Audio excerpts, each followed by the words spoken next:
Shalom, querido, seja bem-vindo à Casa do Caminho, nossa segunda aula, esse tempo tão precioso de estudar a Torá, desde o seu início, desde o seu fundamento, para que você não apenas ouça falar, mas possa viver, estudar e aprender em cada tempo. E o maior professor que você tem nesse processo é o Espírito de Deus. A Torá foi entregue no Sinai para que o povo compreendesse.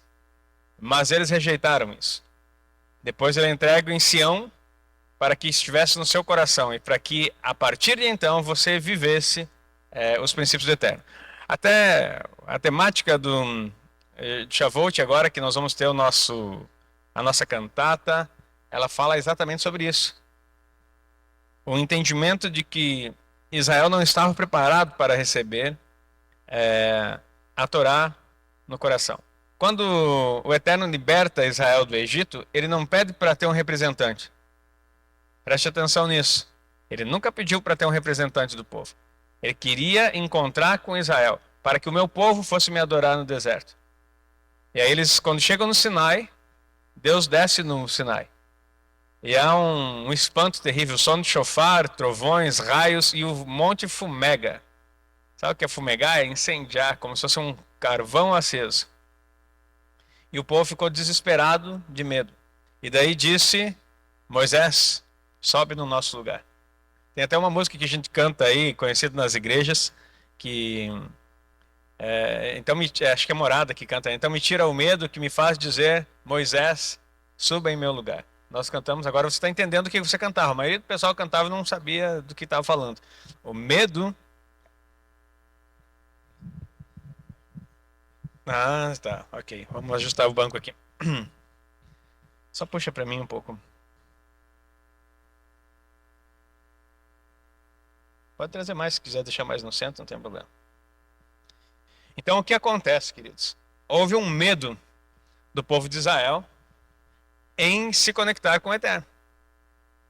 E aí eles mandam Moisés como representante. Mas a ideia de Deus já era lá no Sinai, cravar não em pedras, mas no coração. Então o homem frustrou os planos de Deus? Não, Deus já sabia. E aí você vai ver em todo o Antigo Testamento, Deus não está brigando com Israel. Ele faz um contrato de casamento, mesmo eles não estando lá, e aí ele vai trazer para o povo.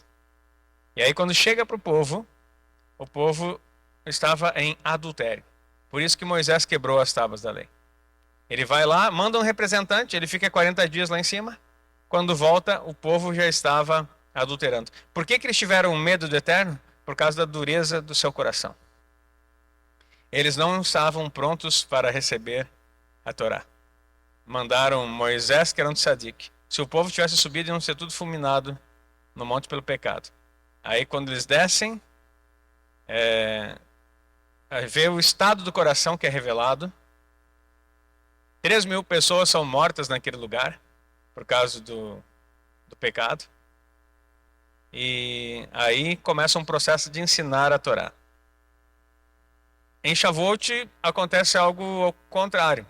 Yeshua vem, cumpre toda a Torá no seu corpo, diz, esperem em Jerusalém, vocês vão ser revestidos do poder. 3.000 almas são salvas, em vez de ser mortas. 3.000 almas recebem a Torá no coração. Porque agora o povo está propenso, está preparado para receber. Por quê? Porque o Mashiach, o substituto, removeu o pecado de todos. Tirou o escrito de dívida. Quem estava ontem no culto do Shabat, aprendeu o que é. Você nunca mais vai falar bobagem, dizer que o escrito de dívida que era contra nós era a lei. Eu aprendi isso como batista a vida inteira. Que ele cravou na cruz a lei que constava de mandamentos. Não, não é isso que a Bíblia diz. Eu dei um exemplo sobre a questão do trânsito. É como se você fosse um infrator de trânsito e recebesse todas as multas. Aí chega Yeshua e diz assim, não pode deixar, eu assumo os pontos na minha carteira, eu pago a dívida, eu pago tudo que ele precisa saber, me coloca eu como infrator e eu quero que ele possa voltar a dirigir novamente, receba a sua carteira, receba a sua habilitação. Entretanto, você que conhece a legislação de trânsito sabe que não é assim. Você vai ter que fazer reciclagem, você vai ter que fazer tudo de novo, você vai ter que se organizar até estar apto para receber. O escrito de dívida que Yeshua gravou na cruz não foi a Torá, porque a Torá é o estatuto de trânsito. nesse exemplo. Ele cravou as multas que você tinha. Você podia dar um glória a Deus, pelo menos, né? Então, assim, ó, todas as multas que estavam contra você, ele cravou na cruz, ele tirou, ele removeu. E ainda é como se você tivesse com todas as multas atrasadas. Temos aqui o nosso irmão Almeida que trabalha nesse lado. Pergunta para ele como é que é se você recebe um monte de multa, estoura os pontos da carteira, não se preocupa, continua dirigindo, vai virar uma questão judicial. Você não pode nem chegar mais lá no Detran e dizer assim, ó, eu quero refazer. Faz quanto tempo? Não, faz 5 anos que eu tô cheio de multa, não pago nada, tô assim, vivendo de qualquer jeito. É só judicial. Vai precisar de um advogado para poder regularizar a sua situação. Quem é o advogado? Yeshua. Ele veio e disse: não, tá tudo errado, tá tudo errado, mas peraí, deixa eu pegar a causa dele, eu vou arrumar todas essas questões. E eu vou cravar na cruz tudo que era contrário, porque eu vou pagar. Porque eu sou o justo, eu sou o tzadik. Eu faço as coisas que são possíveis. Então, o escrito de dívida que era contrário era as tuas infrações por causa da dureza do seu coração. Agora, Yeshua vem e faz algo novo para você, e você consegue, então, viver na vida dele, não na sua, porque é isso que está escrito lá em Romanos 10:14, porque a finalidade da lei, em algumas traduções está escrito fim, a finalidade da lei é o Mashiach, ou a Cristo, para a justiça de todo aquele que crê, ou seja, para tornar justo todo aquele que crê nele. Então a fidelidade do Mashiach é tornar você justo. A lei apontava seu erro, porque você decidiu infringir. Agora o Mashiach cumpre tudo e te dá a capacidade de fazer a reciclagem. Por isso que techuvá é mais que arrependimento. Arrependimento é dizer assim, poxa, me arrependi, eu podia não ter feito isso. E daí você quer voltar a viver a tua vida normal sem correção. Techuvá, você vai ter que corrigir. Basta, falar de novo aqui com o nosso irmão Almeida, basta alguém dizer assim, pá, me arrependo de todas as multas, eu vou pagar tudo certinho. Aí eles entregam a carta de novo, a carteira na mão, negativo. Vai fazer tudo do zero, tudo de novo. Aula teórica, as aulas, tudo que tiver simulações, as horas de direção, vai ter que passar pela prova novamente. Vai passando pela prova e dando glória, como diz o corinho aquele, né? Isso é techuvá, meu irmão. O que estragaram conosco no cristianismo, e não é nossa culpa, é que disseram para nós que era só assim, eu me arrependo, estamos na graça, Jesus fez tudo. E daí, assim, é como se alguém chegasse lá na sua empresa e dissesse assim, ó, já paguei tudo, me dá minha carteira para cá. E o irmão chegasse, está aqui a carteira, pode levar, seja feliz. Não pode, porque é contra a lei. Qual a lei? A Torá. Você vai ter que voltar e fazer tudo de novo, até que esteja apto a receber o benefício. Qual o benefício? A dívida que foi paga. Você vai poder ter a carteira de novo, mas não vai ser assim, mamão com açúcar, não. Você vai ter que fazer techuvá e mostrar que você se arrependeu. E fazer tudo de novo.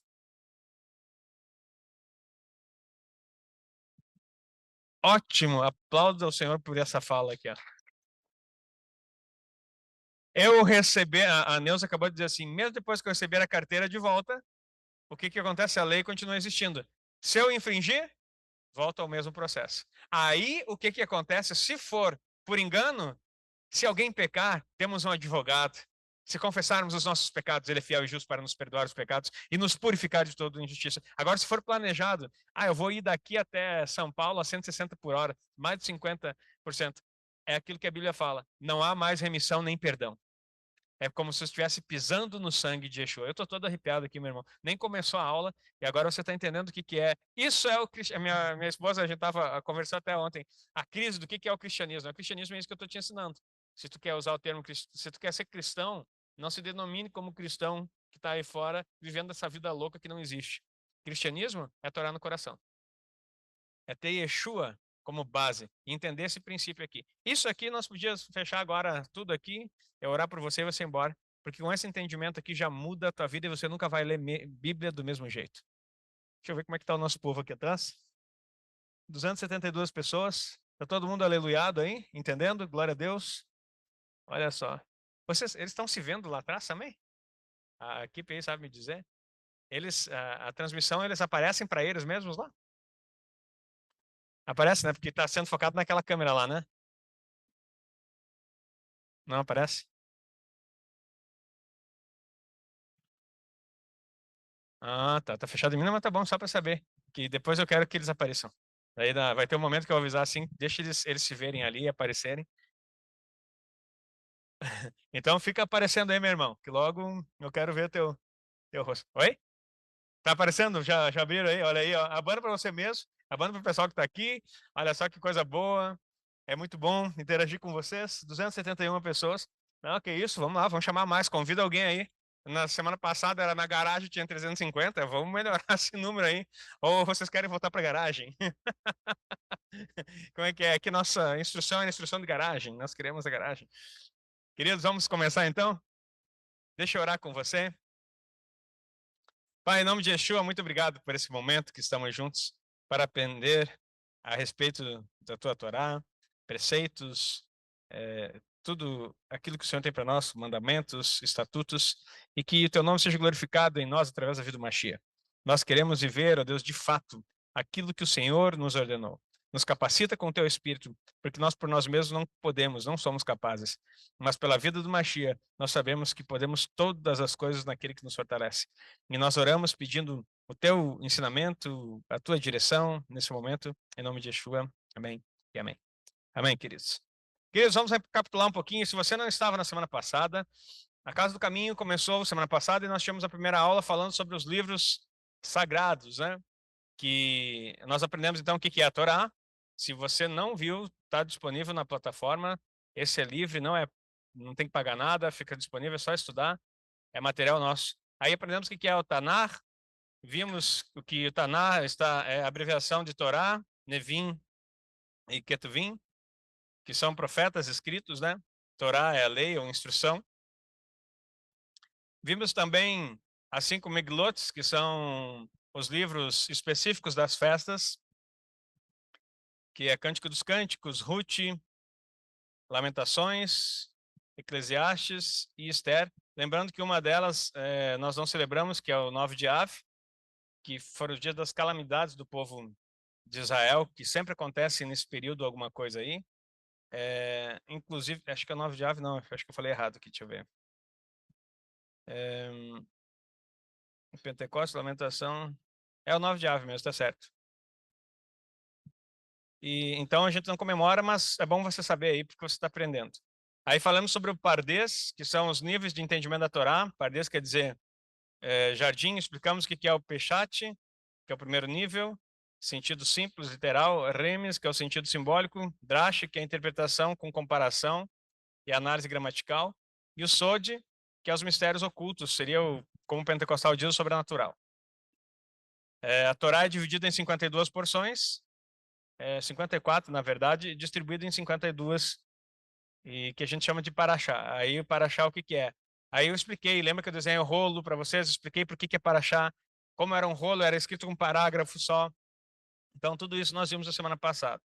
Daí vimos as expressões hebraicas recorrentes, as mais conhecidas. E aí vimos também a separação de toda a Paraxá. A aula passada foi poderosa e muito instrutiva. Se você chegou hoje, você deve voltar atrás, depois dessa aula, e estudar novamente. Hoje nós vamos entrar um pouquinho naquilo que as pessoas têm um pavor.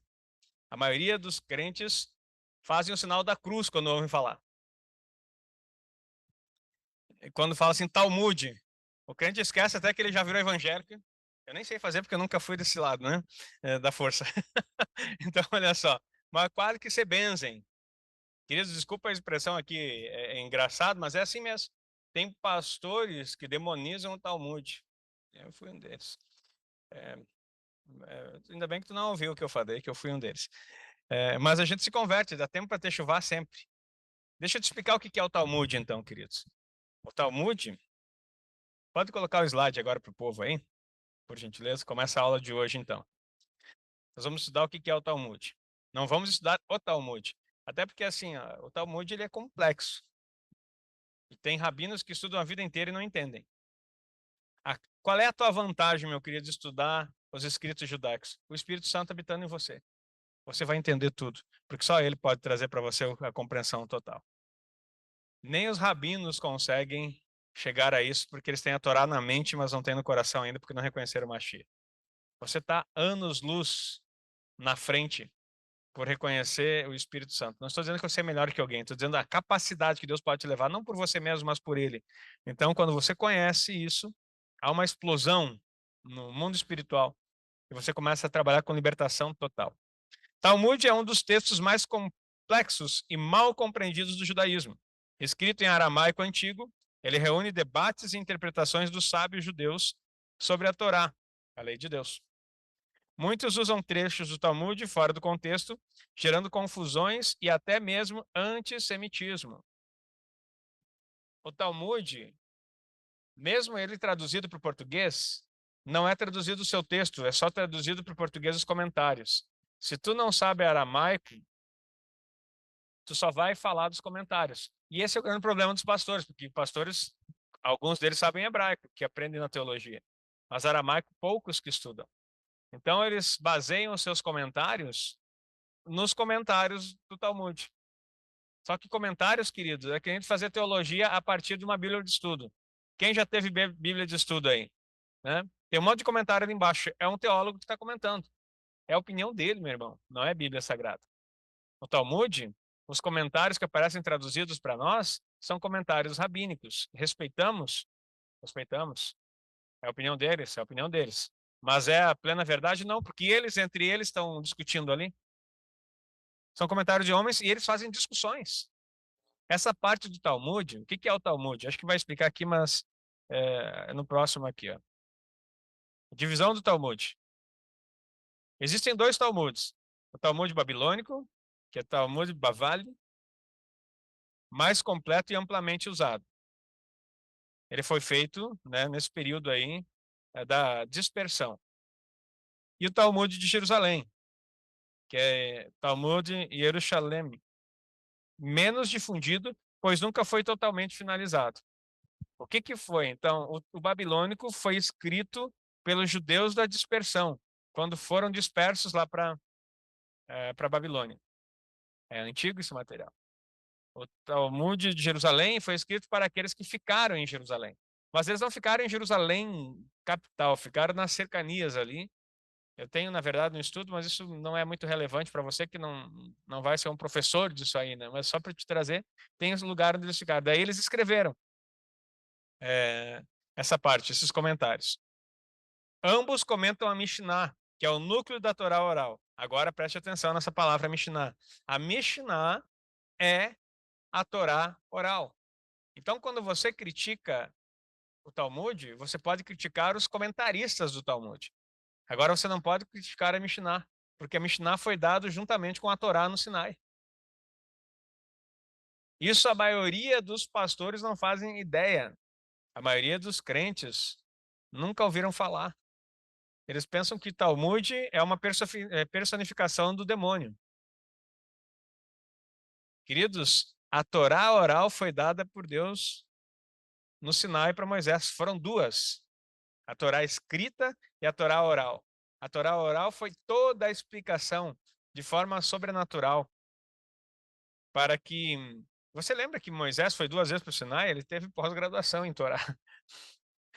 Então, assim, ó, e quando ele voltou com a glória de Deus reluzindo, que ele teve que botar um lenço no rosto. Lembra disso? Todo mundo só sabe falar do lenço que Paulo fala que as pessoas tivessem como um véu para ler a Torá. Mas não é esse o assunto. A essência é que a glória tomou tanto conta da vida dele que impregnou a palavra na vida de Moisés. Ah, nem vou entrar nessa seara. Não, o pessoal confunde Torá com Alcorão. Talmud com Alcorão. E fica tudo assim, fala Torá, eu penso, lá vem, é islâmico.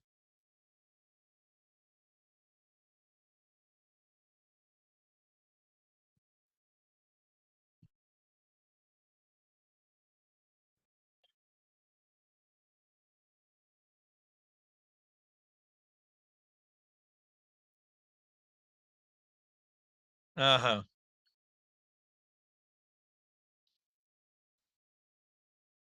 E não perdeu a oportunidade, né? Então, a pessoa está comentando aqui que há essa falta de entendimento. Primeira vez, eu não queria ir para Israel, você já sabe minha história. E a primeira vez que eu fui procurar um senhor que tinha uma loja aqui, que vendia tecidos. Ele muito querido, né? Fui se ele podia me ensinar hebraico. Ele disse assim, olha, eu não sou hebreu, eu sou libanês. E aí, mas eu posso ensinar o Alcorão. Na hora, não perdeu, assim, se quiser eu ensino o Alcorão. Alcorão. Então, assim, ó, e nós não temos essa disposição de ensinar.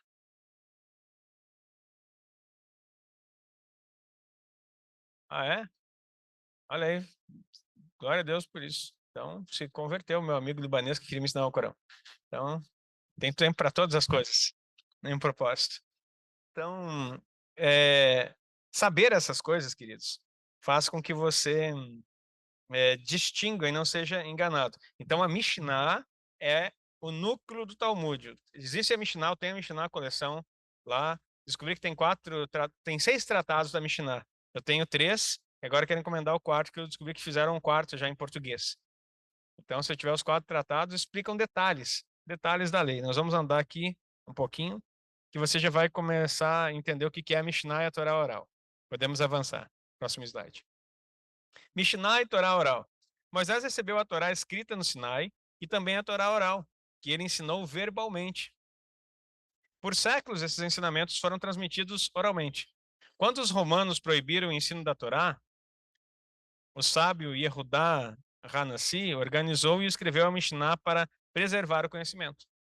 E alguém vai dizer assim, mas quem garante que Deus preservou a Torá oral como preservou a Bíblia? A resposta está na tua pergunta. Quem garante que Deus preservou a Bíblia? O Deus que preserva a Bíblia preserva a Torá oral. Da mesma forma que ele preservou, só que o cristianismo só se apegou na história de falar a preservação da Torá escrita, ou da Bíblia como um todo. Queridos, eu estive 4 vezes em Qumran, 3 vezes em Qumran. Os escritos do Mar Morto, onde foram encontrados, queridos. Nós tivemos que estar fechado, né? Não chegamos a conhecer o local. Não estava aberto ainda, porque nós somos a primeira caravana esse ano a voltar para Israel. Então, olha só, é muito sério isso. A seriedade, como eles levam, como eles cuidam disso aí, não é a cabeça ocidental. Eles trabalham diferente. Preservação de literatura para eles, escrito sagrado, é fundamental. Outra coisa que eu sei que você foi ensinado, que foi escrito o Novo Testamento em grego, meu irmão, tira isso da tua cabeça. Não foi. Ah, mas tem o doutor PhD, HDP, sei lá o que for. Não interessa o nome de graduação. Tu pode ser o Papa, meu irmão. Mas se tu estiver dentro de Roma, continua com o mesmo pensamento. Eu quero saber o que Israel fala. O que sai de Sião. Não interessa o quanto de cultura você tem, se está no romanismo, a caixa que você foi formatado é a mesma, sem Israel. Então nós precisamos compreender as coisas do ponto de vista.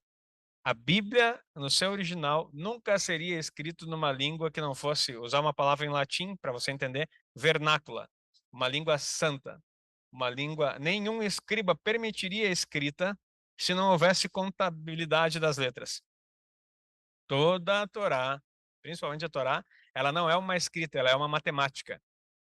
Nós vamos ver aqui no decorrer da escola. Eu vou mostrar para você como funcionam os números. A próxima aula a gente vai estudar gematria. Então eu vou mostrar para você onde é que está exatamente essa parte da soma de cada linha e como funciona isso. Então é inerrante mesmo, não tem como ter. E os códigos que tem em cada livro é poderosíssimo. Tu vai olhar para a Bíblia de uma outra forma.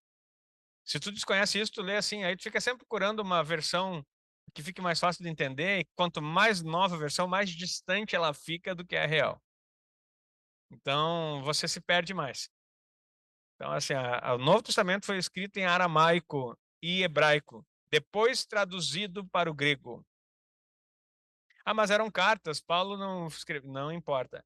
As cartas de instrução, quando falo da questão assim dos evangelhos e das cartas, as cartas de instrução, elas eram escritas primeiramente para quem? É que você foi ensinado que as cartas eram para as igrejas, não é? A igreja de não sei o que lá, a igreja. Mas onde é que está escrito na Bíblia? Carta para a igreja tal. Não está escrito. Não existia igreja na época. nessa época, queridos. Só existia sinagoga. Como é que eles escreveram para as igrejas se não existia igreja? Se era sinagoga, poderia entrar um texto grego dentro de uma sinagoga, meu irmão? Jamais. Nem, nem grego podia entrar numa sinagoga, imagina um texto. E se entrasse era para matar mesmo um judeu. Por isso que eles tinham todo esse cuidado. Até hoje, as sinagogas têm uma placa na porta. Eu estive em Portugal, queria entrar numa sinagoga num Shabat. Daí o senhor foi bem simpático, chegou para mim assim: o que vocês querem? Daí disse assim: nós queríamos assistir um culto, participar de um momento das sinagogas, e assim, vem aqui. Daí chegou lá na frente e bateu na placa. Leia aí. A gente leu? Sim, a gente já leu então. Então faça o que está escrito.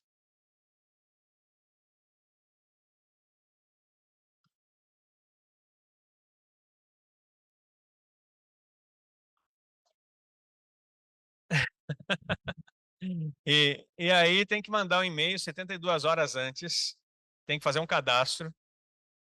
E se você chegar lá ainda e olharem para você e acharem que você não pode entrar, você não entra. Por quê? Por causa de toda a situação de perseguição e antissemitismo que existe no mundo. E também por outra situação. O que tu quer fazer no meio de uma religião que tu não participa? Aí eu vou bater aqui numa tecla que dói, né? É, ontem até estava escutando o DVD do Samuel Mariano, né? Comecei com essa música assim. Eu vou ter que conversar com ele e dizer assim, ó, me libera essa música para mim botar assim cada vez que eu falar uma coisa ruim, daí eu coloco esse trechinho da música. Eu sei que dói. E eu tava. Ah, não, eu tô com ela aqui. É, quando a gente precisa entender que se o judeu faz isso, por que que ele está fazendo isso como um princípio? Só na igreja aqui, e vocês que conhecem aqui Giroá sabem que 3 vezes que eu contei, assim, que chegaram pessoas que vieram me abraçar no meio do culto, que vieram da rua, estavam bêbadas ou estavam drogados e vieram me abraçar. E quando eu vi, já estava abraçado em mim. Se tivesse com uma faca, com alguma coisa, tinha me matado no meio do culto. E todo mundo ficou olhando e achando lindo. Uma vez aconteceu também com um pastor que veio pregar aqui. Daí veio o cara e abraçou ele também. Não pode, meu irmão. Não existe isso. Não, mas é que Jesus fazia assim. Aonde que tu viu Jesus fazer isso? Aonde que tu viu? Tinha Zelote, que era do exército, no time de Jesus. Chega perto de Jesus para ver. Era um pelotão de elite do exército que foi escolhido como 12. Ninguém chegava perto de Jesus assim, não, meu irmão. Quando as crianças vieram queriam falar com ele, o que que aconteceu? O impediram. E tu fica pensando assim, que gente chata, né? Parece os diáconos da igreja, aqueles bem carrancudo que não deixa as crianças se movimentar no culto, né? Não, não é isso. Quem são essas crianças? Por que que eles querem chegar perto de Yeshua? Não deixaram chegar perto. Daí ele diz, não, libera, não impeça elas. A mulher do fluxo de sangue encostou nele, no tsi. E todo mundo ficou perturbado com a situação. Porque Jesus andava no meio da multidão, sendo exprimido pela multidão, mas os 12 ao redor. Ninguém tocava nele. Então, essa ideia, meu irmão, deixa eu te dizer. Nós estamos numa escola fechada aqui. Não dá para botar o rosto do povo de novo aqui, por gentileza? Só para mim, depois a gente volta pro slide. Tem que falar coisas sérias com você aqui. Só para mim ver a cara do pessoal na hora que eu falar. Olha só, é só na igreja evangélica, que uma pessoa entra da rua, participa de um culto, aceita a mão, aceita Jesus levantando a mão, sai aqui abraçado por todo mundo chamando de irmão. E meu irmão, isso não é evangelho, isso é loucura. Deixa eu olhar aqui para a cara de você. Isso não é evangelho, isso é loucura. Sabe o que aconteceu? Eu estudo, queridos, e vejo pesquisas. A quantidade de abusos acontecendo dentro da igreja. E há pessoas que eu atendi já. Não estou falando de coisas que eu não sei. Que foram abusadas numa sala da igreja por líderes, por irmãos que entram na igreja para violentar crianças. Meu irmão, sai dessa história. Para de querer abraçar todo mundo. Nós somos um povo seleto, sim. Queremos crescer, sim, mas dentro de um princípio e de um propósito. Não receba a pessoa assim de qualquer forma. A igreja não tem que ficar escancarada, a porta aberta para qualquer um entrar. Não funciona assim. Quer participar dos nossos cursos, tem os horários. Acho que até eu começar a fazer esse negócio de cadastro, que nem sinagoga. Mas daí que não vai vir mais ninguém mesmo aqui. Mas, meu irmão, se é para vir para incomodar, se é para vir para botar em perigo a vida de vocês, eu quero um lugar tranquilo para os meus filhos e para os teus, diga amém. Então a gente tem que saber. Isso não é excluir ninguém, é saber as intenções. Porque se torna perigoso, meu irmão, no mundo que a gente vive. Então a igreja começou o culto, tem um horário. Depois que fechou o horário, fecha a porta, meu irmão. Fecha a porta. Não se preocupe, ninguém entra de fora, mas para sair aqui não vai ir contra o sistema anti-incêndio, essas coisas que o bombeiro, o PPCI aí. Vai dar tudo certo, porque só empurra lá, tem aquelas alavancas e todo mundo sai. Exatamente. Pessoas entram traficantes, entram pessoas bandidos até mesmo, queridos. Então, olha aí. E seguido acontecem essas coisas. Então, nós não podemos ser inocentes. Falar nisso, as portas estão abertas ainda, pode fechar lá. Pode fechar, encosta lá, mesmo, sério mesmo, pode encostar, não tem. Quem já chegou, chegou. Agora depois, se até as bodas do Cordeiro vai ter gente que vai chegar e vai estar com a porta fechada, por que que aqui tem que estar aberto sempre, meu irmão?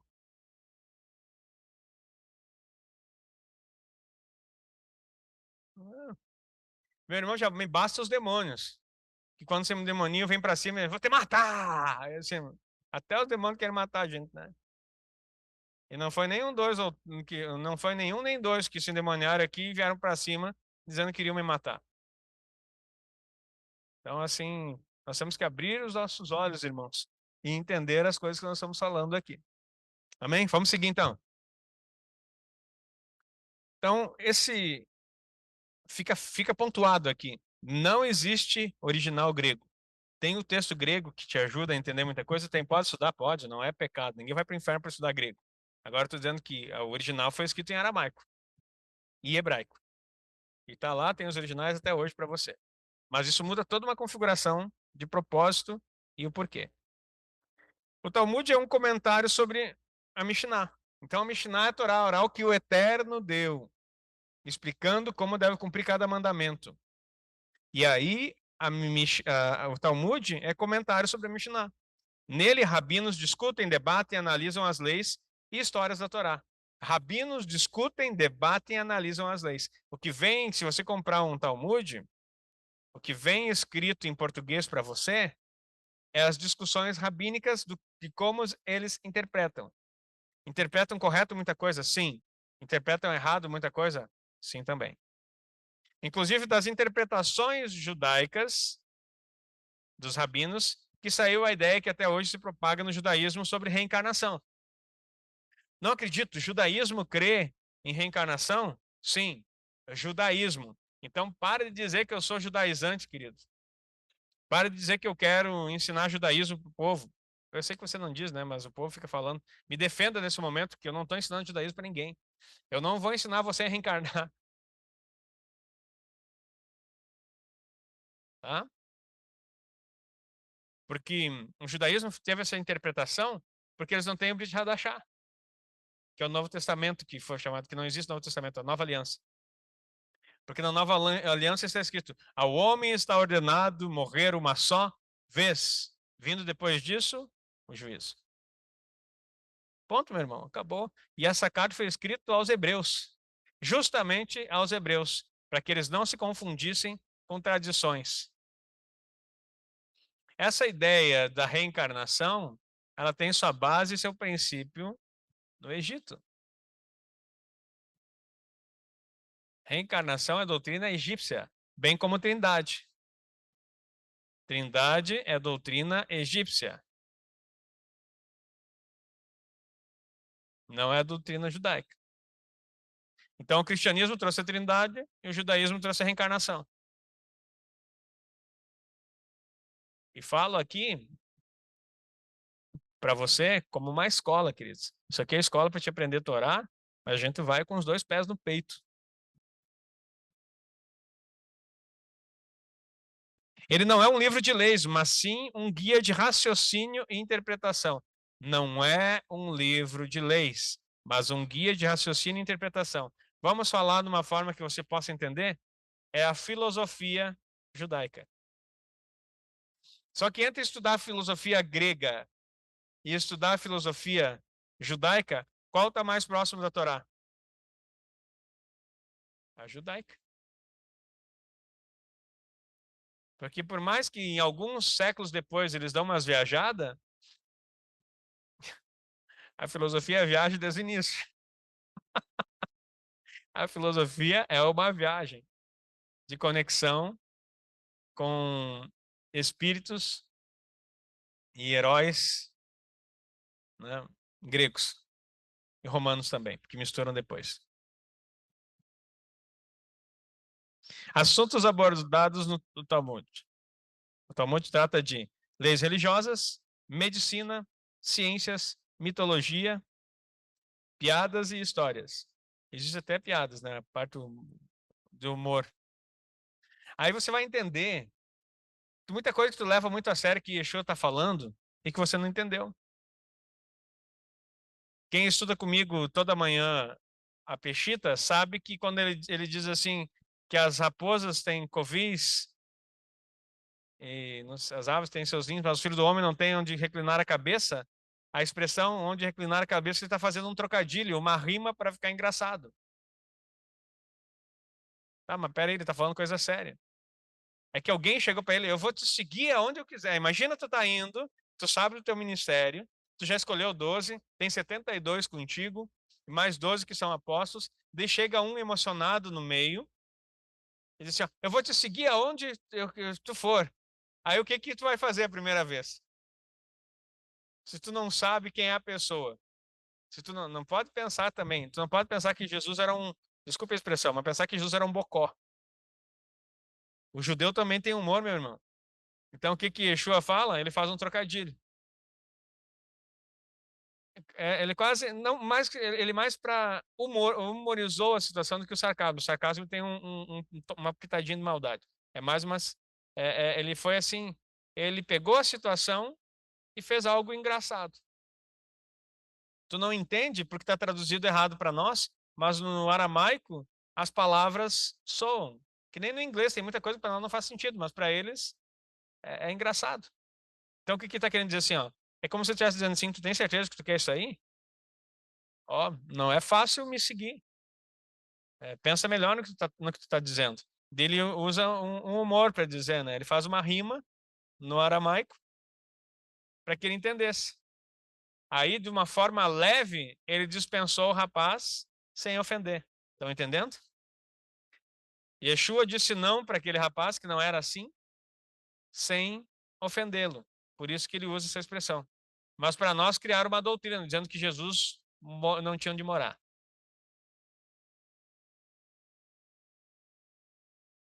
Tá vendo como isso é sério?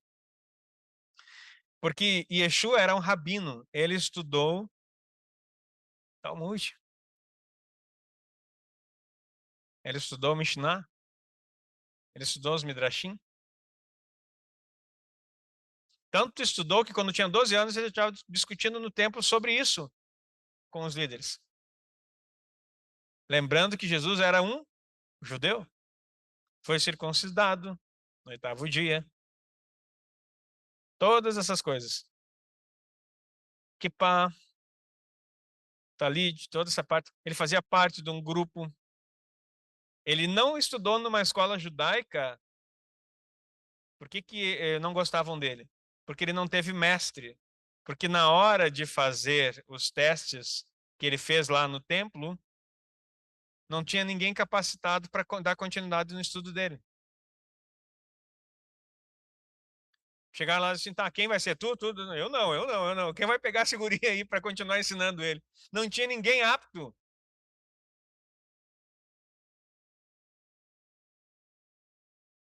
Sim, nessa parte quando está no templo, que ele foi esquecido pelos pais e se admiravam da doutrina dele. Aonde que ele aprendeu tudo isso? E daí quando ele fala assim, o meu ensino não vem de mim mesmo, vem do pai. Aí o pessoal se indignava. Porque todos eles tinham um pai. Quem era o pai de Paulo? No sentido de ensino? Gamaliel. Gamaliel está no Talmud, para quem não sabe. É citado no Talmud e tem escrito no Talmud. Gamaliel é um dos sábios judaicos. Paulo aprendeu com Gamaliel, que está escrito no Talmud. Quem era o pai de Yeshua? Não tinha ninguém que tinha capacidade para ensinar, por causa que o conhecimento dele veio do Espírito, porque ele foi cheio do Espírito desde o tempo. Por que que a Bíblia fala lá que você não precisa de ninguém, mas que o Espírito ensinará todas as coisas? Aí o pessoal diz assim, eu não preciso de pastor, eu não preciso de mestre, eu não preciso de ninguém, porque o Espírito diz lá nas cartas de João que o Espírito vai ensinar todas as coisas. Não é o que ele está dizendo, ele está falando com quem, meu irmão? Vamos começar o papo. Com quem que ele está falando? Com um judeu. Ele está dizendo, vocês não precisam que ninguém ensine vocês. Vocês não precisam de um mestre, de um rabinato para vocês, porque o Espírito vai ensinar todas as coisas para você. Porque naquele período, na cultura judaica, era exigido que eu, como se fosse uma formação. Quem foi? Tu fez um mestrado? Aonde tu estudou? Porque estudar aos pés de Gamaliel era se tornar doutor. Era acima de um conceito comum de estudo. Aí o que está acontecendo? O João está escrevendo para eles dizendo assim: não, vocês não precisam que ninguém vos ensine. O Espírito vai ensinar vocês. Por quê? Porque o Espírito que estava em Yeshua está em você, diga amém. Então, qual é por que que a Torá foi demonizada e todo o conhecimento? Porque se você se apropriar disso, você vai fazer obras maiores do que Yeshua. Agora, se tu não sabe disso, tu vai viver achando que tu é mal amado, que Jesus te abandonou e que o diabo está montado no teu pescoço te fazendo de jumento. O tempo inteiro apanhando o capeta. Sem conhecimento, tu só apanha mesmo. Lembrei de um corinho. Quando eu era prego, o capeta me bateu. Agora eu sou martelo, quem bate nele sou eu. Ai, meu irmão.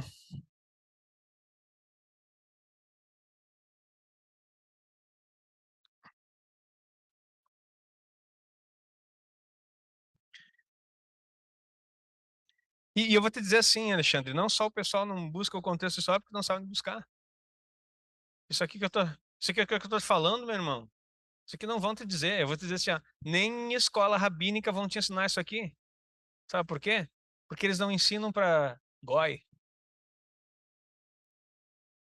Vocês não são guardadores dos oráculos de Deus. Quem ensinou que era para ensinar todas as coisas que ele tinha dito foi Yeshua. Fazer discípulo, meu irmão, não é encher tua casa de gente para comer pipoca, batata frita com não sei o que lá, o churrasco. Tempo nosso aqui virou a célula festiva que nós fazíamos, virou só para encher barriga de gente. Tinha 40 pessoas na sala festiva, nas outras semanas 10. E se viesse 10? Aí na sala festiva enchia para comer carne, meu irmão. Sei que discípulo é esse aí, o discípulo da gula.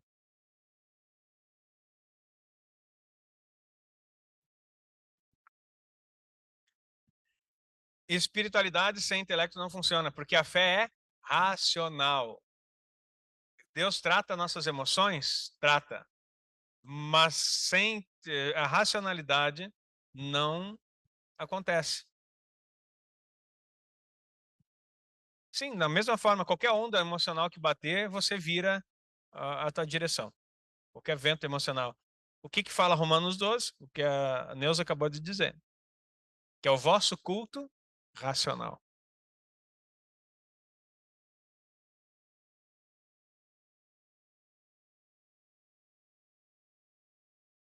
E o método de cognição, a Neuza é neurocientista, ela sabe dessas coisas que ela está falando aqui. Ó, trazer isso, trazer isso para uma realidade da sua vida. Porque tu não pode simplesmente. O que ela falou aqui é muito importante, queridos. Porque é para você. Tu não aprende a Torá para os outros, meu irmão. Não é para os outros, é para a sua vida. Tu não consegue nem aprender a Torá para os seus filhos. Para os seus filhos você vai ter que ensinar. E eles vão ter que decidir, mas você vai ter que inculcar. Você vai ter que dizer, vai ter que aprender, vai aprender, Torá, vai aprender Torá. Ah, mas eu não quero hoje, vai ler. Não, calma, não é por querer, queridos. Eu tenho dia que eu não quero nem levantar da cama. Não sei se só comigo acontece. Hã? Tem dia... Sabe aquele friozinho que vai vir agora aqui no Rio Grande do Sul? Aquele -3, aquela garoazinha deitadinha assim, gelada, aquele vento minuano soprando. Ele tem que levantar para ir trabalhar, né? Principalmente esses trabalhos bons, assim, que nem do Jair, né? Ele estourou um cano lá não sei aonde, tem que consertar. Aí, 6 da manhã, -3, né? Daí, assim, a garoazinha vai cavar um buraco nessa... É uma maravilha. Quantas vezes, Jair, tu já teve que fazer isso? Deu vontade? Tu acordava assim, ah, hoje eu vou cavar um buraco a -3, debaixo de chuva. Que alegria! Ó, para nós aqui, 3 graus domingo que vem. Vamos ver.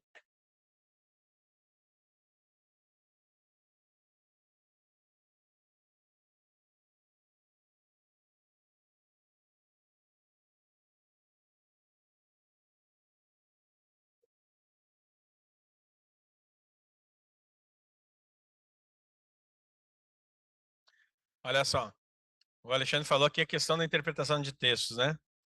Nós somos ensinados na igreja a o quê? A ouvir pastores pregar. E eu sou pastor, querido, não estou falando mal de ninguém. Estou dizendo assim, ó, o que eu entendo da Bíblia, eu faço uma parábola, eu faço um raciocínio meu e ensino para você. Aí tu ouve, tu não vai entender a mesma coisa que eu entendi. Tu vai entender outra coisa. Aí tu leva. Aí tu já viu aquela brincadeira telefone sem fio? Que você vai falando no ouvido, chega lá na outra ponta? É isso que acontece na maioria dos lugares. Porque a maioria dos crentes traz Bíblia só pro domingo. E nem abre. Traz a Bíblia no domingo, mas hoje não precisa trazer. Tá aqui, minha Bíblia tá aqui, pastor, no celular. Não precisa trazer mais a Bíblia que tá no celular. Aí também, na hora que tu vê assim, tá procurando o versículo, não, ele tá olhando o Instagram. Ele tá compenetrado, assim, e de repente sai uma música e a pessoa se apavora. Daí ele denunciou que ele tava olhando o Instagram, e sem querer ele botou o dedo na hora de passar e abriu o áudio.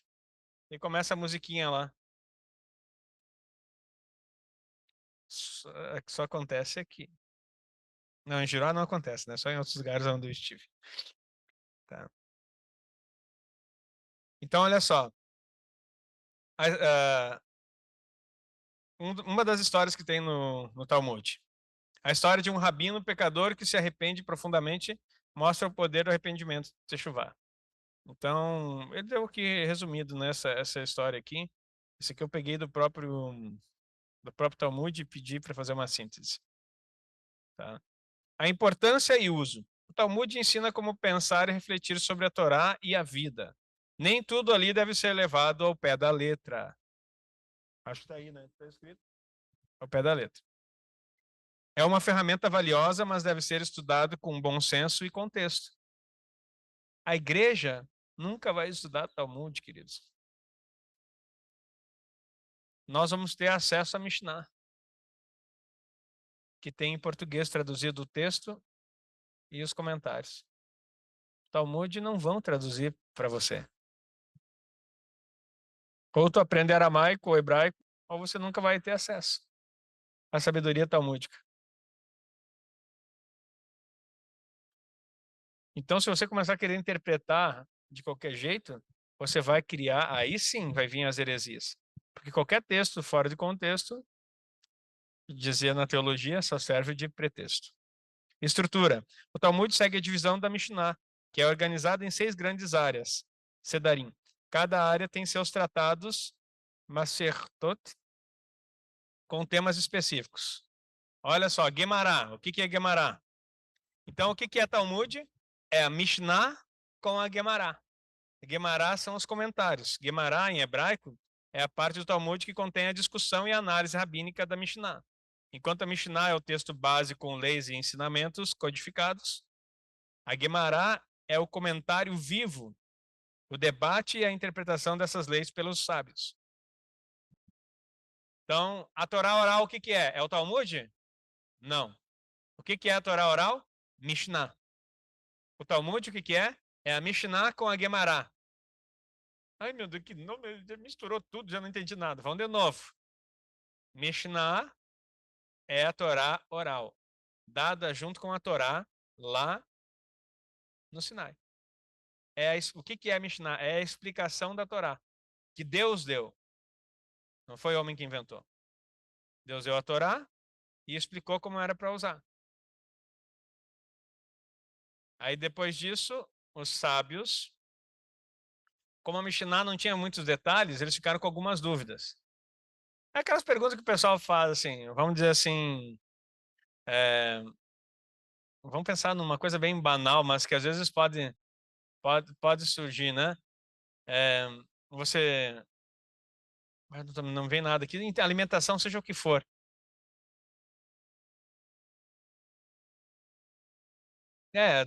Tipo essa ali já ajuda, né? Mas o que vem antes da galinha ou ovo, mas não chega a ser nesse ponto a questão dos debates da Guimarães. Tinha que ter um exemplo aqui. Eu não sei se eu não coloquei mais adiante. Mas assim, o que acontece? Por que eles sentiram a necessidade de fazer o Talmud? Porque tinha coisas no cotidiano, no dia a dia, que além daquela explicação que Deus deu. Por exemplo, me fizeram uma pergunta, um adolescente, um jovem aqui, quando a gente estava começando a igreja. É, Pastor, disseram assim para mim, Deus criou a natureza, não criou? Sim, Deus criou. Ele fez tudo que tem nela e deu para o homem, né? Sim. A gente sabe que teve o pecado, né? Tudo. Mas as plantas, as ervas eram tudo para o mantimento do homem, né? Olha onde é que vai chegar a conversa, meu irmão. Sim. Pastor, por que a igreja proíbe a maconha, então?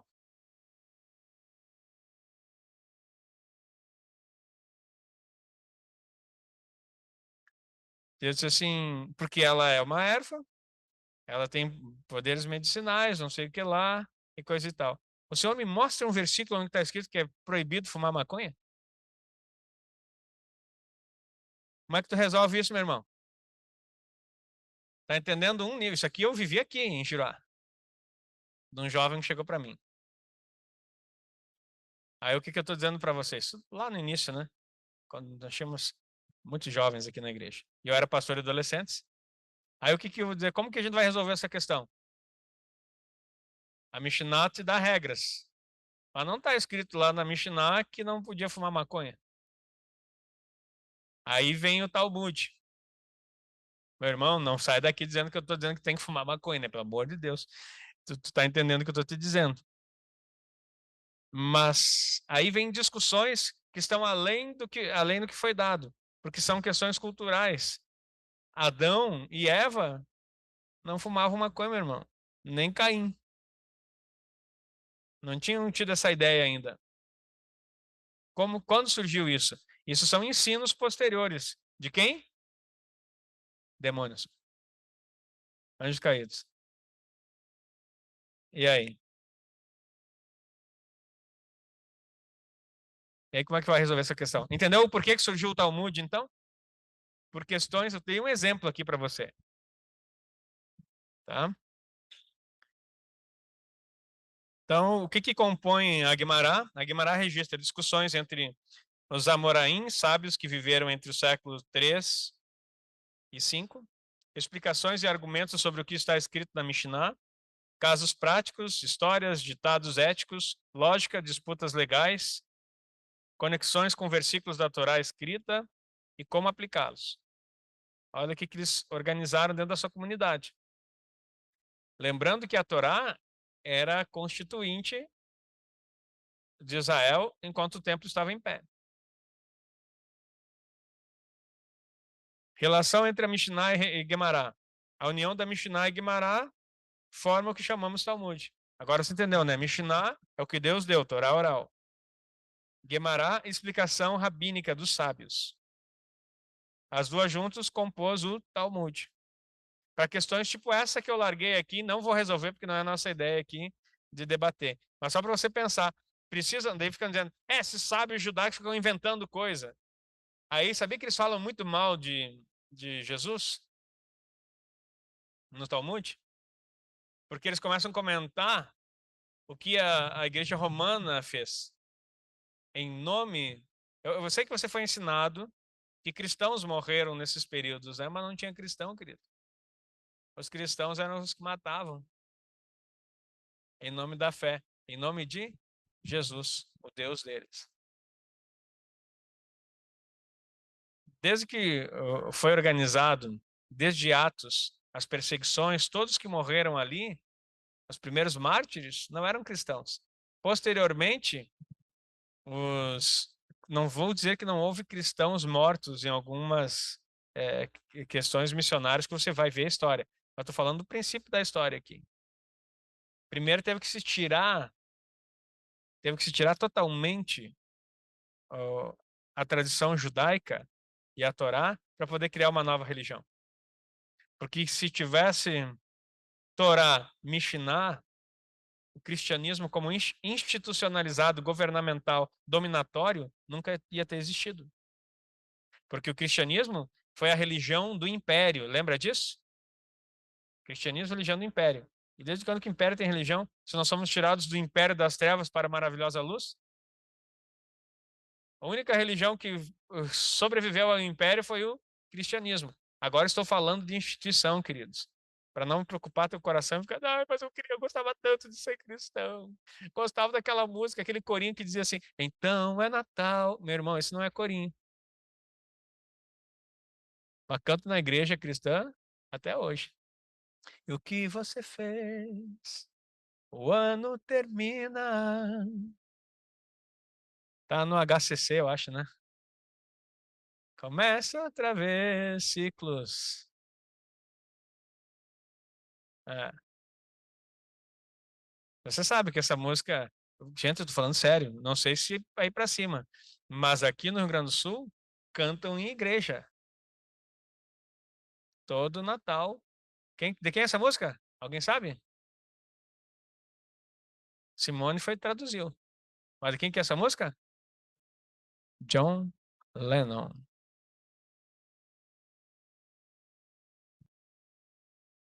O mesmo cara que escreveu, né? Imagine.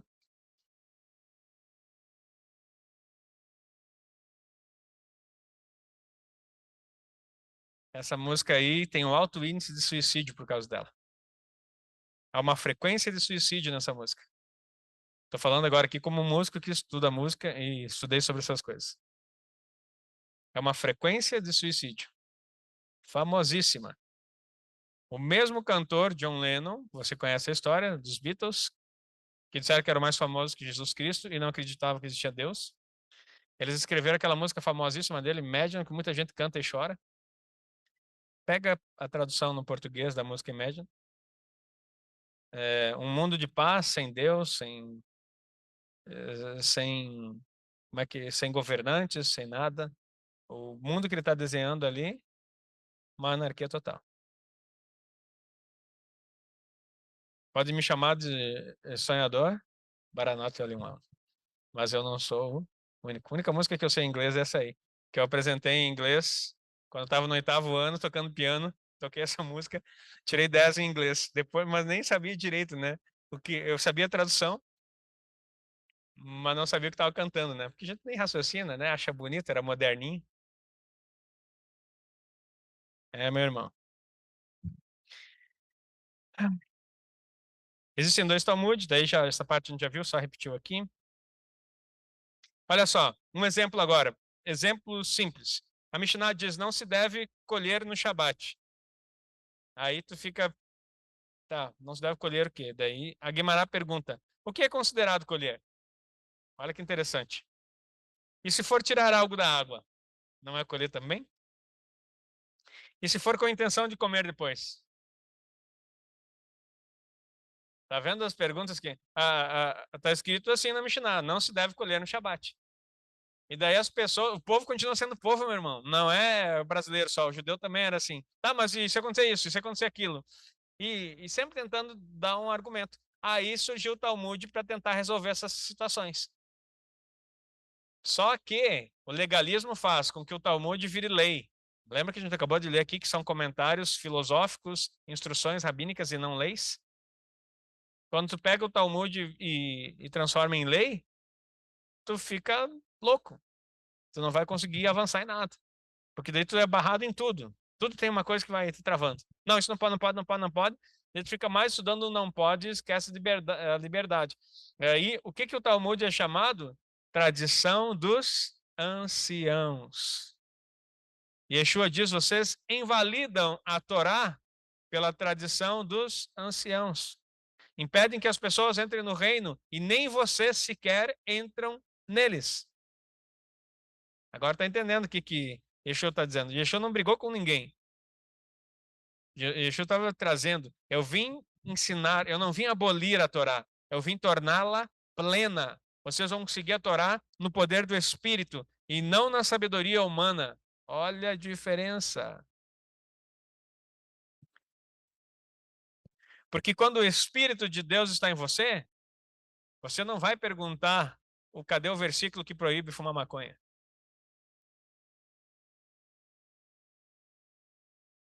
Você não vai perguntar, não vai ficar burocratizando o que é simples. Não se deve colher no Shabat. Ok. Você sabe que a Torá é em prol da vida? Sim. Se eu estiver com fome e não tiver o que comer, eu vou morrer de fome? Vou deixar meus filhos morrer de fome ou eu vou colher no Shabat e dar comida para eles? Qual é o princípio que impera? Vida. Yeshua debulhou a espiga do trigo e comeu junto com seus discípulos. Era Shabat. Quase mataram ele. Tá cumprindo, não. Eu estou comendo. Aí ele dá uma lição ainda, cita a Torá. E assim, não lembra quando Davi comeu do pão da preposição? Ele e os que estavam com ele? Que era lícito apenas ao sacerdote? Não podia comer. E por que ele comeu? Porque lá Deus estava dizendo que o pão que alimenta, ele é superior à tradição humana.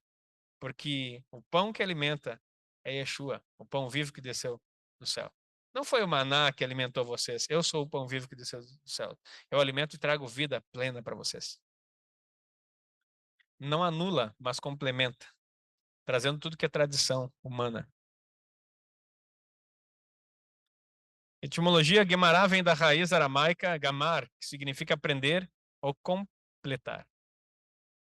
A Guemará não é só um comentário legal, mas um processo de pensamento. Estudar a Guemará é entrar em um diálogo milenar de busca por justiça, verdade, aplicação prática da Torá.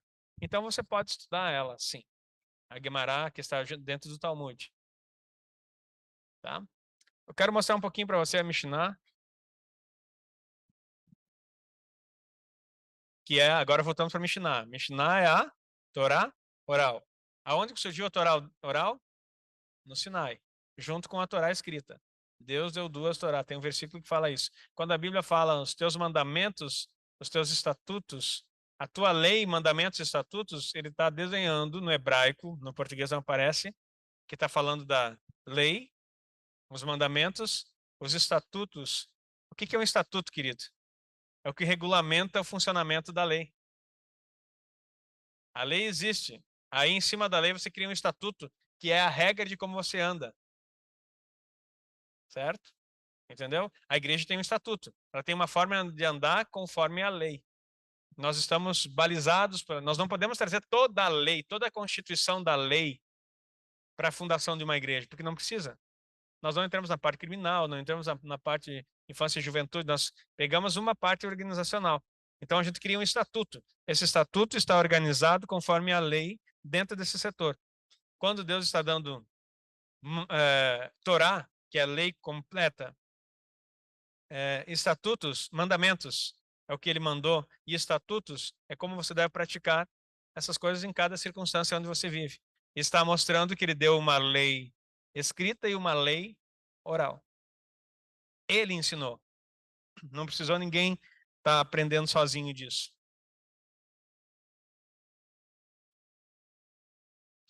Então começa lá.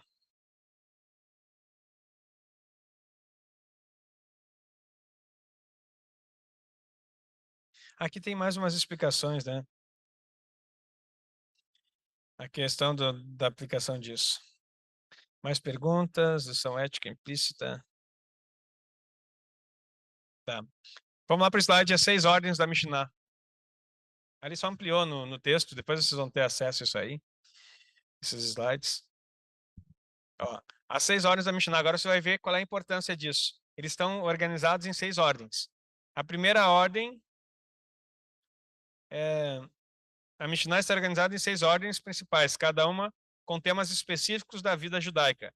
Cada ordem contém diversos tratados, que se chamam Mesachot, que são comentados. Perdão aqui. Botei o dedo aqui no Talmud. São comentados no Talmud, mas a Mishnah existe, tá entendendo? Tem 6 ordens comentadas no Talmud, mas ela existe antes. A primeira ordem, Zeraim, sementes. Então, a primeira ordem que Deus dá é sobre sementes. Leis da agricultura e bênçãos. Olha como isso é interessante. Para achar de semana, exatamente. Brachot, bênçãos, orações, incluindo o Shema, orações antes e depois das refeições. Meu irmão, tu tá vendo isso aqui? Essa é coisa de judeu. Esses judeus ficam inventando coisa. Quem ensinou? O próprio Deus. Na Torá oral. Vocês vão orar assim. Aí o que que acontece? Yeshua diz assim, ensina-nos a orar. E Yeshua vai dizer, vocês orarão assim. O que que está fazendo? Um complemento, um ensino rabínico, uma aplicação, se fosse falar de uma Guimará a respeito de como eles podiam aplicar a Torá na sua vida, na sua oração. Então, PA, parte da colheita deixada para os pobres, DEMAI, produtos agrícolas com dízimos duvidosos, Quiliaim, proibição de mistura, sementes, animais, tecidos. Está escrito aqui, foi Deus que disse que não era para misturar. Não é coisa rabínica, meu irmão. Shevit, o 7º ano, Shemitah, também era da Paraxá. Termote, doações para os sacerdotes. Kohanim. Massarote, dízimos agrícolas. Maaser Sheni, dízimo levado de Jerusalém, consumo ritual. Ralar, parte da massa separada para os sacerdotes. Orlar, proibição de comer frutos de árvore nos 3 primeiros anos. Ó, onde é que está escrito isso? Deus ensinou. Não pode comer frutos da árvore nos 3 primeiros anos. Os primeiros anos não são teus, o 4º é do sacerdote, o 5º você começa a usufruir. Bicurim, tá aqui. Esse coisa de primícia, invenção do apóstolo René. Vocês são tudo louco, não existe primícia. Apóstolo René escreveu um tratado na Mishnah, eu não sabia, lá no Sinai, estava lá. Eu sabia que ele não aparentava a idade que tinha, mas não sabia que era tão antigo, né? Tava com Moisés lá. Ah, meu irmão, dá licença.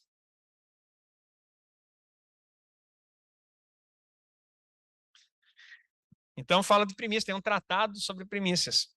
Segundo tratado, segunda ordem da Mishnah, Moed. Agora essa aqui é para acabar com o cristão. E eu me considero cristão acabado nesse momento aqui, tá? Que já não sabia. Como diz aqui em Girá, caiu os buteados do bolso, meu irmão. Moed.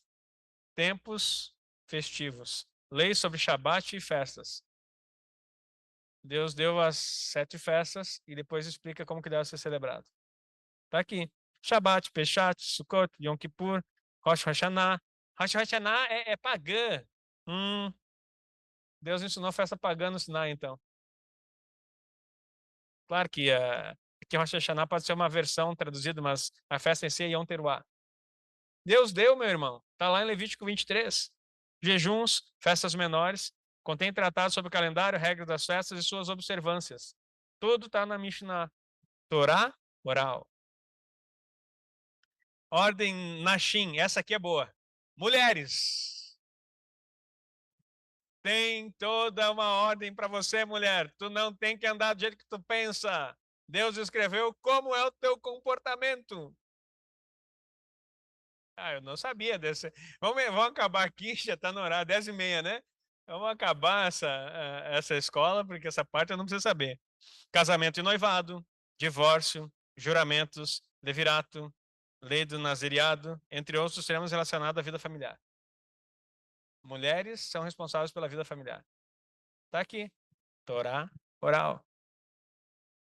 Tem que demonizar, porque daí tu faz de qualquer jeito. Tu segue a filosofia, tu segue as crenças por aí, mas não segue Torá. Tá, mas tem divórcio aqui? Tá escrito na Bíblia que Deus abomina o divórcio. Não tá escrito na Bíblia que Deus abomina o divórcio. Tá escrito na Bíblia que Deus abomina. Como é que é o nome daquela palavra? Esqueci agora. Repúdio. Só que a Torá é em prol do quê? Da vida. Se os dois estão se matando num casamento, meu irmão, Deus vai dizer, não, até que a morte os separe. Aí morre mesmo. Onde é que está escrito na Bíblia, até que a morte os separe? Isso é uma imposição da Igreja Católica Romana. Tu vai ficar junto até morrer, desgraçado. E aí o que eles começaram a fazer? Casamentos. E aí quando tu casa para ligar um reino a outro e ser bom economicamente, tu cria uma regrinha, até que a morte os separe. Só vai quebrar nossa aliança política financeira quando morrer. Aí cuidavam para não morrer. Pensa num povo que era vigiado, era essas alianças aí. Morriam de velho, porque era interesse. Isso está dizendo que Deus não valoriza o casamento? Não, queridos. Só que a intenção das coisas como são feitas é errada. Quantas mulheres eu atendi destruídas? Mulheres que o marido largou há 5, 6 anos e ainda oram para que ele volte porque acham que vão ir para o inferno. Meu irmão, um mês que o traste sai de casa, larga de mão. Que isso aí não tem Deus. Porque se tivesse Deus, nunca saia de casa. Ai, mas eu vou orar para que ele volte. Estou jejuando. As irmãs do círculo, do triângulo, do losango da oração. É tudo que é figura geométrica para interceder. E o sem vergonha já está com outra. Boa observação. Outras. Que está na Bíblia que vai ter 7 para cada homem, né? Fizeram até um corinho, né, sobre isso. Neziquim, danos. Leis civis e criminais. Está aqui, ó. Neziquim. Responsabilidade por danos, lei sobre roubo, propriedade, julgamentos, ética dos pais, porque avot. Comprei ela agora explicada, muito mais fácil. Sanhedrin, sistema judicial, idolatria e justiça social. Torá oral, meu irmão. Põe para mim aí o pessoal, eu sei que vocês estão olhando aí. Eu quero ver a cara da escola online. Porque eu sei que você não sabia que isso aqui, nem tinha ideia que isso aqui existia. Quanto tempo de crente mesmo? 40 anos, né, meu irmão?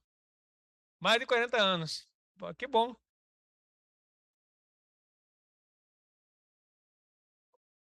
Mas totalmente. Debaixo de um jugo. Debaixo de um jugo. Porque nós somos ensinados dentro do cristianismo e até a gente faz o casamento com essa reza, né? Até que a morte os separe. Deixa eu ver. Deixa eu ver a cara de vocês. Estão sobrevivendo, meus irmãos? Deixa eu ver se não caiu. 310? Não abandonaram? Estão firmes aí? Tá bom. Tem gente botando a mão na cara, dizendo assim, meu Deus do céu, me tira daqui. Né? A irmã Maria, é você, minha irmã. Agora eu vi assim, Shalom, querida, de Brasília. Viu, minha irmã, como é triste, né? Mas o bom é que a verdade liberta. Isso que a gente nem estudou, só estou falando os títulos para você, já não sei você, mas o meu cabelo arrepia aqui. Aí o que a gente quer? A gente entrega a nossa sorte e a nossa vida aos psicólogos, aos filósofos, aos sociólogos, aos terapeutas. Se você é terapeuta, Deus te abençoe. Mas agora vem para a Torá que vai melhorar muito sua terapia. Vamos lá. Então aqui a questão dos danos. Quinto, vou terminar aqui, são só 6 horas, eu tenho que terminar aqui já, que já passou o nosso horário. Kodashim, coisas sagradas. Leis sobre o templo, sacrifícios e ofertas. Sacrifícios diários e festivos, regras do templo, sacrifícios voluntários e obrigatórios, serviço dos sacerdotes, leis sobre animais e rituais de consagração. Deus que entregou isso. E aí, como é que você vai fazer? Tá aqui, meu irmão. Aí, daí quando eu começo a falar, eu falo Mishnah, que eu quero comprar coleção. Ai, que comprar coleção? Livro, não sei. Meu irmão, tu não sabe, pensa num gaúcho faceiro, né? Quando pega um livro desse, começa a ler, e ao mesmo tempo bate no desespero e diz assim, Senhor, tem misericórdia da minha vida. Porque tu lê um tratado desse e diz assim, meu Deus do céu, da onde que eu tirei aquilo que eu ensinei? Da onde que os meus pastores tiraram isso que me ensinaram? Daí, assim, aí a gente descobre. Tiramos da filosofia grega, tiramos da psicologia, tiramos de tudo que é ia. Menos do que devia, até rimou. Estamos perdidos, meu irmão? Não, estamos num fase de libertação. Restauração, techuvá. O que é techuvá? Voltar lá para trás e começar tudo de novo. Estamos fazendo a reciclagem, meu irmão. Estamos aqui com a carteira caçada, cheia de dívida, a conta foi paga, agora vamos ter que começar tudo de novo. Ah, graças a Deus por isso. Taharot, purezas. Lei sobre impureza e purificação ritual. Pronto. Aí tu vai dizer, não sei, fica interpretando, meu irmão. E chega a dar vontade. Hoje, antes eu ficava bravo, agora dá vontade de dar risada. Mas ao mesmo tempo dá vontade de chorar de dó, porque eu também estive no mesmo lugar. Taharot, essa eu não tenho ainda, não está traduzido para o português. Mas minha oração é que eu encontre em espanhol. E aí já está ótimo. Tipos de impureza: corpo, objetos, alimentos. Leis de purificação com água, regras para sacerdotes e alimentos consagrados, impacto da pureza nas práticas diárias. Totalmente o que a gente fala aqui. Meu irmão foi falado porquinho, metade da igreja quis ir embora. Imagina se tu lê um tratado, Torá oral, que Deus deu. Não fica ninguém. Se eu começasse com um tratado aqui, ó, Taharot, não, não, deixa eu voltar pro meu cristianismo normal. Mas aí, isso foi dado por quem mesmo? Por quem foi dado isso aqui? Tu tá com medo de dizer, né? De ser condenado, né? Você diz assim, Por quem foi dado? Por Deus, meu irmão. Nosso dever é conhecer. Conheçamos e prossigamos em conhecer ao Senhor. A responsabilidade é nossa. Ah, mas quando tu não sabe, tu é inocente.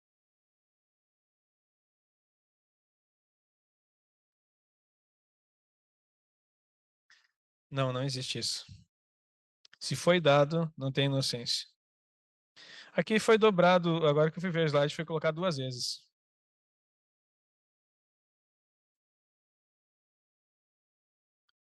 Então. Queridos, nosso horário avançou aqui. Nós temos ainda. Na próxima aula, nós vamos ter que entrar um pouquinho sobre. Me ajudem a lembrar aí, equipe. Nós não vamos entrar no Midrash, que eu vou explicar para você o que é o Midrash, para que serve. E ainda tem que explicar o que é o Zohar. Como? Mussar, não estou lembrado dessa. Ah, tá. Tá dentro. Tem que nem Pirkei Avot, tá dentro desses tratados aí. Esses são livros retirados que eles pegam da Mishnah e estudam a parte de determinado assunto. Daí eles alinham mais regras, né? Não é a ética dos pais, acho que é, né? Não porque é Avot que é a ética dos pais. É dos pais. Isso. Mas tá dentro desse contexto ali da parte daquele tratado. Então nós não vamos conseguir terminar toda a aula de hoje. É muito conteúdo. Mas isso te ajuda a entender as coisas. Meu irmão, o que a gente faz com esse conhecimento? A gente chora? A gente se martiriza? Não. A gente glorifica a Deus, porque nós precisamos andar num novo tempo. Tudo que nós vivemos até hoje, havia a permissão do Eterno. O povo de Israel sofreu, os irmãos de José sofreram porque não conheciam e estiveram debaixo de um governo, Sefanato Paneia, até que ele se apresenta como um irmão deles. É tempo de nós conhecermos Yeshua como nosso irmão. É tempo de nós entrarmos na sua Torá e vivermos não uma religião, vivermos uma transformação de vida. Meu irmão, a religião está cheia. Eu estou cansado dessa coisa de religião. Nós vamos começar a entender o que a Bíblia diz e viver na sua casa. É isso que a igreja primitiva entendeu. nos templos e nas casas, eles não estavam preocupados em multiplicar uma igreja somente. Eles estavam preocupados em viver uma Torá. E aí, o Eterno acrescentava todos os dias aqueles que iam sendo salvos. Não é o teu esforço por evangelizar, é o teu esforço para manter a lamparina acesa e ser luz nesse mundo. Ilumina, né? Você clareia esses lugares escuros na vida dos outros. A minha esposa falou aqui a respeito disso, que quando você começa a viver isso, as pessoas vão... Meu irmão, em qualquer escuro, quem acendeu uma luz já vai clarear. Uns vão se incomodar, porque os homens amam mais as trevas do que a luz, porque suas obras são más. Outros só estavam procurando, esperando o momento que uma luz se acendesse, para que eles pudessem correr. Alguém fez um comentário aqui, não sei se está aqui na escola, que ela estava num período de tristeza, de muita dificuldade, muito pranto, orando para que Deus desse uma luz para ela, e apareceu um post nosso, e ela começou a entender que agora começou a fazer tudo sentido. Tem muitas vidas clamando para que a verdade espiritual da palavra de Deus se manifeste. Meus irmãos, sempre volto a dizer, ser fonte na profecia sobre Giroá não é ser famoso nem ser conhecido, é ser disruptivo, é ser contrário ao que todo mundo tá vivendo, é trazer num lugar onde há sequidão as fontes de água viva que fluem diretamente do Eterno através da vida do Mashiach pela sua Torá. É isso que você foi chamado. Deixa eu orar com vocês, nós vamos encerrar aqui, Pai. Muito obrigado por esse tempo. Que o Senhor possa estar abençoando nossas vidas, nosso entendimento, cada um que aqui esteve, ó Deus, presencial e também online, que o Senhor abra nosso entendimento para o novo. Eu abençoo cada um em nome de Yeshua HaMashiach. Amém e amém. Obrigado, queridos. Obrigado pelo seu tempo. Um beijo no seu coração. Shalom, shalom.